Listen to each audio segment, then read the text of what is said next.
হবে না কাকা।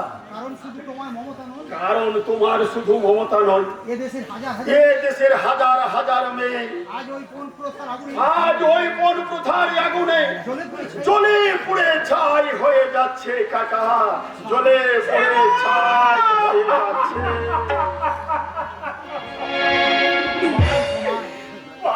সমাজ ব্যবস্থা নিরক্ষতার অন্ধকারকে ভেদ করে দেশ শিক্ষার পথে এগিয়ে চলেছে। সেই শিক্ষার আলোকে আই চলেছে দেশে দেশে বধ নির্যাতন।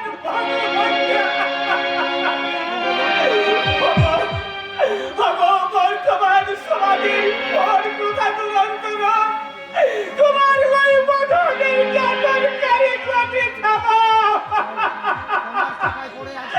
তোমার চাকায় পড়ে এই আজকের এই নারী সমাজ শেষ পথে চলেছে। তাদের তুমি রক্ষা করো, রক্ষা করো, রক্ষা করো।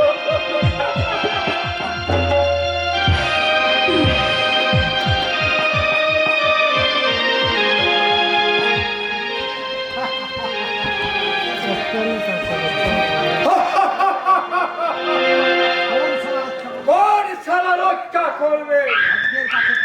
ভাগ্যের কাছে পরাধী ওই আদর্শ রায়কে এবার আমি এক ধাক্কায় হতাশার নদীতে ফেলে দিই। এখান থেকে হাত বাড়িয়ে কোনদিন সে মিলির লাগাল পাবে না। ওটা তো গেল ভাইয়ের ব্যাপার, এবার তার দাদার জন্য কোনো ব্যবস্থা করুন। অনেক মেহনত করে ভাইটিকে গাছটায় ফেলেছি, আবার দাদা। কেন তুই কি চাস না যে আমি আমার অপমানের প্রতিশোধ নিই? নিশ্চয়ই চাও, কিন্তু দিদি তোকে অপমান করলো কি? কিন্তু দিদি তোকে অপমান করলো কিভাবে? শুনবি? তাহলে শোন, একবারই কলেজ সংসদ নির্বাচনে আমার বিরুদ্ধে দাঁড়ায় ওই আনন্দ রায়। নির্বাচন শেষে দেখা গেল সে বিপুল ভোটে আমার থেকে জয়ী হয়ে সে কলেজের ছেলেরা তাকে কাঁধে নিয়ে নাচতে লাগলো, আর আমি আমার প্রাপ্তি হলো শুধুমাত্র নিষ্পদ চোখের জল, আক্রোশ। তাই সেদিনে সে অপমানের প্রতিশোধ নিতে। কিন্তু দিদি ওই ভিখারি আনন্দ রায় তোর কম্পিটিটর নয়, তুই কোটিপতি ইন্দ্রজিৎ চৌধুরীর বোন, আর সেই একজন নিষ্ঠুর বেগম। হ্যাঁ, সেই জন্যই তো সে আমার কম্পিটিটর। কারণ একটা ভিখারির কাছে হার স্বীকার করে নেওয়ার মতন মেয়ে আমি নই। কিন্তু কিভাবে প্রতিশোধ নেবে? দাদা জানতে পারলে রক্ষক থাকবে না, কারণ দাদা ওই আনন্দ রায়কে প্রচন্ড ভালোবাসে। জন্যই তো তোর হেল্প আমার ভীষণ প্রয়োজন। এই ব্যাপারে হেল্প করবো আমি তোকে। এ যেন রামচন্দ্র কাঠবিড়ালিকে দিয়ে সাগর বন্দর, কিন্তু দিদি এটাই তো সত্য যুগ নয়। প্রতিহিংসা চরিতার্থ করার জন্য প্রয়োজন হলে কলিযুগের বুকে আমরা তৈরি করব একটা নয়া সত্য যুগ। সত্য, তোমার দাদা বাড়িতে আছে? আরে মেঘনা চাতে জল, সত্যি আমার বলো সত্য যুগের সৃষ্টি হবে। দিদি তুই তোর সাগর বন্ধনের চেষ্টা কর, কার বিড়ালি করিল পুরস্কার। হাই আনন্দ, কেমন আছো? ভালো আছি। বড়দার কাছে এসেছি একটা চাকরির ব্যাপারে, তাই তুমি একটু। তুমি নও, আপনি। আপনি? আচ্ছা, তুমি তো এখানে এসেছো একটা চাকরির জন্য, আর যদি কোনো রকমের চাকরিটা হয়ে যায় তাহলে তুমি হবে চাকর আর আমি তোমার মনি, আর সেই জন্য আপনি আজ্ঞেতা। বেশ, তাই হবে।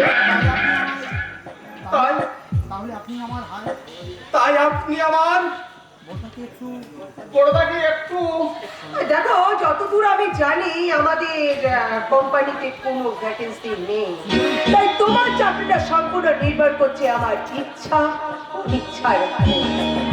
কিন্তু আমি যা বলবো তুমি কি তা করতে পারবে? নিশ্চয় পারবো। জুতো সেলাই থেকে চলতে পাঠ পর্যন্ত যে কোনো কাজ করতে আমি প্রস্তুত। তাই যদি পারো তাহলে একটা চাকরির ব্যবস্থা আমি তোমার নিশ্চয়ই করে দেব। আর ব্যবস্থা করে দিচ্ছিস রে সবারই। আরে আরে আনন্দ, তুমি হঠাৎ কি মনে করে? দেখুন বললা, দেখুন বড়দা, যে কোনো একটা চাকরি আমার যে কোনো একটা চাকরি আমার প্রয়োজনীয়তা। দেখো আমি দেখো আনন্দ, তোমাকে আমি নিজের ভাইয়ের চেয়েও বেশি ভালোবাসি, তাই তুমি আবার কারখানায় কাজ করবে? না না, এটা মোটেই শোভনীয় নয়। না না বড়দা, আপনার কাছে আপনার কাছে কাজ করবো এটা তো আমার গর্বের বিষয়। তাই যেন কোনো একটা ব্যবস্থা করে দেয়। তাছাড়া আরো একটা প্রবলেম আছে আনন্দ। যাক শুনো, চাকরির বিশেষ দরকার মানে তো টাকার দরকার। বেশ বলো, কত টাকা দরকার তোমার? সব টাকা আমি তোমাকে দেব। না বড়দা, ওইভাবে আমি টাকা নেব না। আনন্দ, স্বেচ্ছায় তোমায় দিতে চাইছি। দাদা দাদা, বেশ তো, ও যখন স্বেচ্ছায় টাকাটা নিতে চাইছে না, তখন এক কাজ করো, তুমি ওকে মাসে মাসে 5,000 টাকা মাইনে দিও। ওকে চাকরি দেওয়ার মানে কাজ দেওয়ার ব্যবস্থাটা না হয় আমি করে দিই। কিন্তু সবারই ওকে দিয়ে কোনো অসম্মানের কাজ করাবে না তো? তুমি এটা ভাবতে পারলে দাদা, আমি ওকে আচ্ছা আচ্ছা শোনো, মানে বলছিলাম তুমি কবে থেকে জয়েন করতে পারবি? আপনার অসুবিধা নেই, আপনার অসুবিধা না হলে আমি আজ আমি আজই কাজে জয়েন করব। ওকে ওকে, তুমি তখন দাদার সঙ্গে কথা বলো, আমি একটু পরে ঘুরে এসে তোমার কাছে দায়িত্বটা বুঝিয়ে দেবো। জানি না ও তোমাকে কোন কাজের দায়িত্ব দেবে। আশা করি তোমার কোনো অসম্মান করবে না তো? বাই দা ভাই, ইতিমধ্যে যদি তোমার বিশেষ প্রয়োজনে 5-10 হাজার টাকা লাগে, তুমি স্বচ্ছন্দে আমার কাছ থেকে চেয়ে নিতে পারো। না বললাম না বড়দা, এখন আমার টাকা এখন আমার টাকার কোনো প্রয়োজন নেই। 1 বছর পরে 1 বছর পরে পুরো 1 বছরের মাইনের টাকা শুধু 1 বছরের মাইনের টাকা আপনি আমাকে দেবেন। আপনি আমাকে দেবেন। 1 বছর পরে? তার মানে তোমার প্রয়োজনটা কি? আজ নেই বললাম, আজ নয় বড়দা, যদি সময় আসে যদি সময় আসে 1 বছর পরে 1 বছর পরে আমি আপনাকে সব বলবো। আমি আপনাকে সব বলবো। দয়া করে এখন কিছু জানতে চাইবেন না, এখন কিছু আপনি জানতে চাইবেন না, আমি বলতে পারবো না। আমি আমি বলতে পারবো না। বেশ, তাই হবে। শোনো আনন্দ, ওই 1 বছর পরে শুধু তোমার বেতন বাবদ 60,000 টাকা নয়, প্রয়োজনে 2-5 লাখ টাকা পর্যন্ত আমি তোমাকে দেব। তুমি নির্ভয়ে তোমার লক্ষ্য পথে এগিয়ে যাও। Don't very. তোমার যে কোনো বিপদে তোমার এই দাদা সব সময় তোমার পাশে আছে এবং থাকবেও চিরকাল।